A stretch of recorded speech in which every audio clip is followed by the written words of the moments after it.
Shoutout sa lahat ng aking mga masters dyan, sa Lodi ko dyan, sa mga bashers ko dyan. Shoutout sa inyong lahat.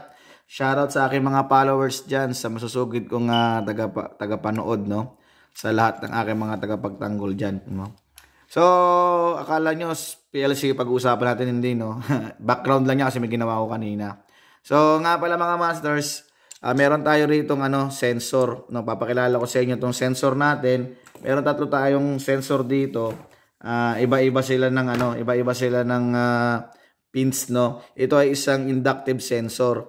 So ano nga ba yung inductive sensor? Papakilala ko muna sila. Ang inductive sensor mga master ay isang electronic device na nakaka-detect ng mga ferrous metal, no, na hindi niya kahit hindi siya madikitan, basta nandoon siya sa range niya is magkakaroon siya ng output, no. So hindi lang basta metal yung na-detect nito, pwede rin siya sa aluminum, sa tanso, tsaka sa mga brass, no? So, hindi lang basta metal na detect nito, tsaka pwede rin siya sa stainless. Basta meron siyang ingredient yung bagay, may ingredient na bakal, no? As long na kaya niyang madetect niya yun, magkakaroon siya ng output. So, bakit nga ba tatlo to? So, itong tatlo na to, magkakaiba to ng pins, no? May mga iba-ibang pins to. So, itong isa na to, inductive sensor na 2 pins. Itong malaki, ito full metal sensor. Ito ay 3 pins. Ito naman ay 4 pins. So, bawat isa niyan, may kanya-kanyang principle yan, no? So, uunahin ko muna, bibigyan ko ng diagram tong 2 pins, no? So, gagawa tayo ng diagram, no? May piniprepare na ako dito. Ano ko lang sa inyo mga master, no? Pawiringan natin para makita ninyo.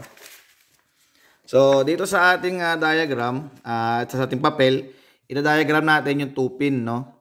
Itong 2 pin. So, ang una nito, kasi ang 2 pin kasi pwede siyang PNP or NPN. So, unahin natin sa PNP. No, magpi-PNP tayo. Ano ibig sabihin ng PNP? Positive, negative, positive. So, positive yung magiging output niya.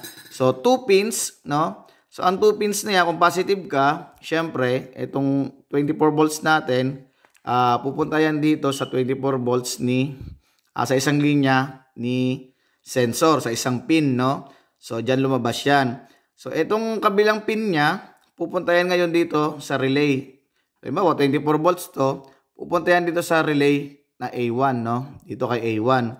So, meron ka na ngayong output. Ito si 0 volts, si A2, yan diretso kay A2. Yan. So, magkakaroon ka na ng output dyan. So, halimbawa, na-detect niya yung bagay dito, nito ni sensor, may bakal na dyan, automatic yan, magko-contact yan dito, magko-close, no? Magkakaroon na ito ng positive output. Ganyan po yung diagram niyan, no? So, bakit ganon? Hindi mo na nilagyan ng negative tapos positive, hindi ganon. So, kasi nga 2 pin lang siya, wala siya magiging output doon kung lalagyan mo ng parehas. So, ganyan po yung pinaka-diagram niya.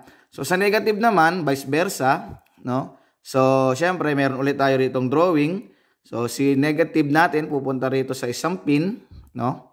Pupunta sa isang pin ni sensor. Then, pag nagkaroon ng contact to, nakakita siya ng dito, ng bagay na metal, no? Ito, nakadiretso na to kay A2, no? Si positive natin. So, pag nakadetect ito ng metal sa 12 mm na range niya, automatic magko-close contact yan. Magkakaroon ng contact yan dito, papunta kay A1. So ngayon, itong sensor mo na, itong relay mo na to, magkakaroon na ng ng contact, no? So magkakaroon na ng buhay yan, magkaka-power na to. So lahat ng kino-contact niyan from negative open or closed, magkakaroon na ng contact yan. So magkakaroon na ng output itong si relay mo, no? Magkakaroon ka na, halimbawa, meron ka nilagay dito na supply papunta sa kabila sa normally open, no? So papasok na ngayon yung linya diyan, magkakasupply ka na papunta sa kailangan mong puntahan. So, ganyan lang yung principle ng ating 2 pin sensor, no? So, yan, ganyan lang kadali. So, pipicturean ko na lang, lalagay natin dito sa comment area, no? So, paano ba siya gumagana? Pipicturean ko siya para makita nyo mga master. So, napaka-simple lang. So, maraming salamat po.